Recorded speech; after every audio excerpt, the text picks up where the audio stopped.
Hi guys, West Coast Arachnids doing an update on the mites.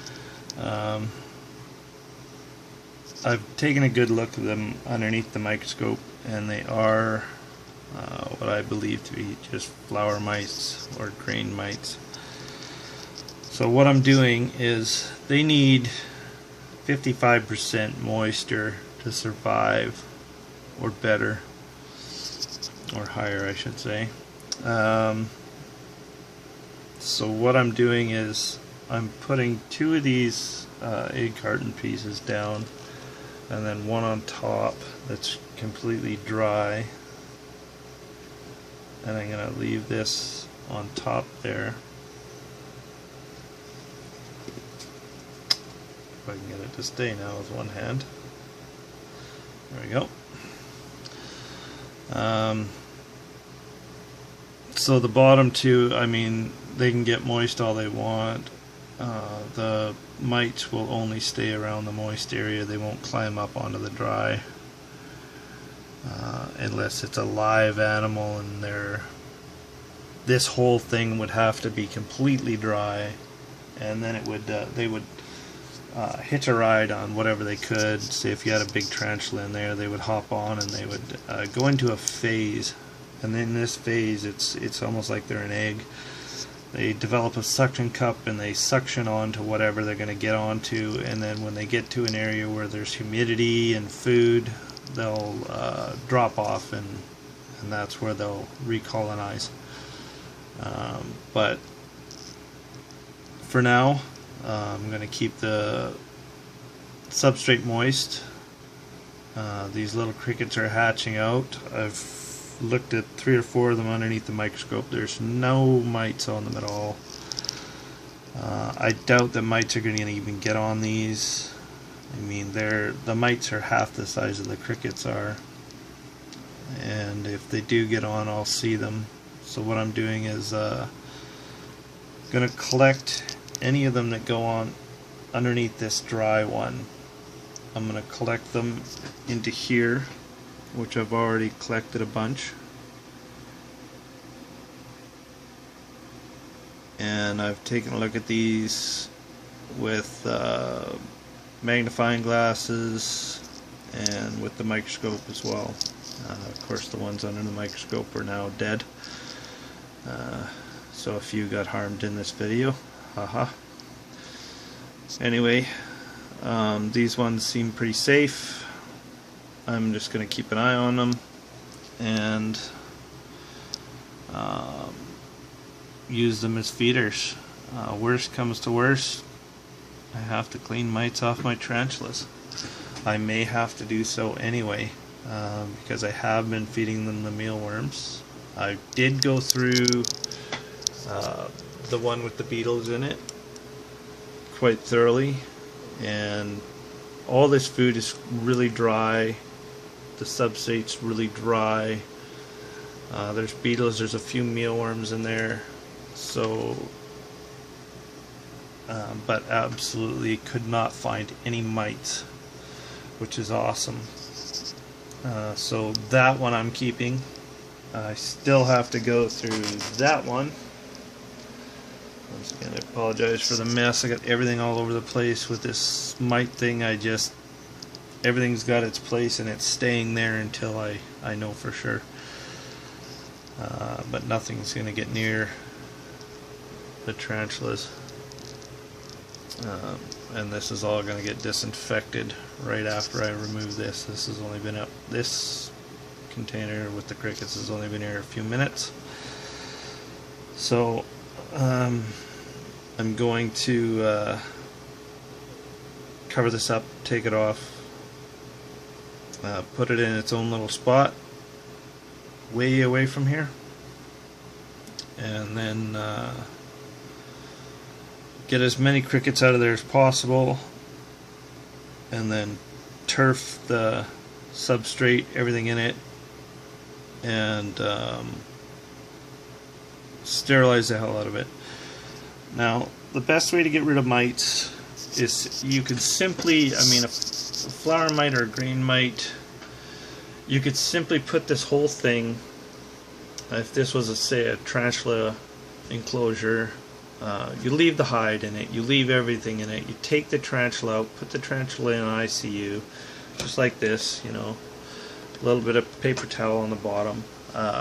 When you put the paper towel in, you want to try to get a dark paper towel, not a brown, not a white. You want to get either black or an orange, like a Halloween type napkin would be awesome. Black would be preferable. Then you could actually see the mites on it. So you put that in there, you know, give it a little bit of moisture, and put your spider in there, and that's his ICU until you deal with his enclosure.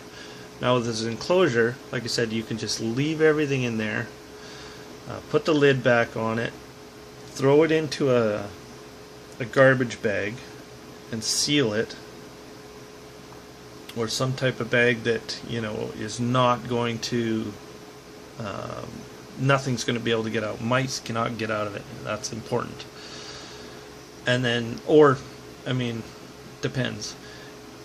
Stuff it into a deep freeze, leave it there for 4 to 7 days. If you really want to feel comfortable about it, leave it there for 7 days. Take it out, let it thaw for a day, get to room temperature. All the mites and all the eggs will be dead, and you can just put your tarantula straight back into it as long as he's mite free. Oops, sorry, I think I'm plugging the mic on this. I don't even know where it is. But yeah, as long as the spider's mite free, he can then go back into the enclosure and everything's good. If you don't want to go that route, you could just turf the substrate. If he's got like a wooden hide, you can take any wood and throw it in the oven at 200 to 250 degrees and leave it in there for 2 to 3 hours, depending on the temperature you put it on. The lower you want to have it on, the longer you want to leave it in there. It won't burn the wood, it won't catch on fire. Keep an eye on it though, you don't want to leave the house. You know, you are putting wood into your oven, and all ovens tend to vary in temperature, so you really need to keep an eye on it and be there. But yeah, that will kill any mites on it. Freezing them will kill any mites on it. So any way you want to go there is perfectly fine. To clean out your enclosure, basically anything like this, something plastic, I mean, you can't put it in the oven, obviously. You can freeze it, it's going to take you 4 to 7 days. But what you can do is you can just run it under hot tap water, and depending on the thickness of the plastic, you could even pour boiling water into it. But I gotta warn you, that may warp your enclosure, because plastic does not tend to take the heat too well.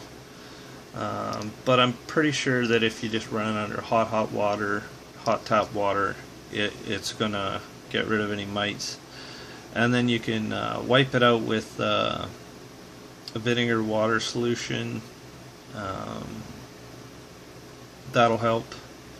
And then make sure it's dry, completely dry. If you want, you can leave it for 24 hours, check it out, make sure that all the cracks and crevices don't have any mites in it. I mean, mine, they're going to be completely submerged in hot water and left there overnight. And then I'll rinse it out and do a vinegar bath with it, and then probably I'll let it dry and let it sit for a month. I don't care. I've got a bunch of other ones over there that I can use that are mite free, and I'll just use them. That's another way you can go. Just let it sit somewhere for a long period of time. Gestation period for, or the life cycle of a flower mite is about 28 days to 30 days, depending on the heat, the temperature and whatnot. and humidity. So you say 30 days is safe, so if you leave it for a month and a half, you're pretty much guaranteed there's going to be no mites in it. As long as it's dry and in a cool place, you're good. You don't want to leave it in a nice moist place that's warm, because, well, it can be infested with mites again. Thing with grain and flour mites, if they get into your kitchen, that's where the problems begin. You got to get rid of everything. Pasta, anything that's made with a grain or wheat or flour or anything. Pasta, nuts, seeds, berries, raisins, anything like that. These things are just going to glom onto it. You're basically going to have to turf them out. They won't hurt you to eat them. They may make your flour taste kind of funny. If you squish them, they kind of got a minty smell to them. But they're not going to hurt you to eat them unless you're allergic to them. You could actually go into anaphylactic shock by eating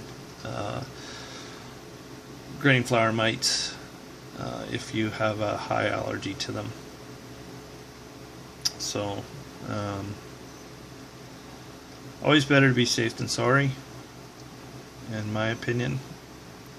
But yeah, getting them out of your cupboards and stuff, like I said, the gestation or the life cycle period is 30 days.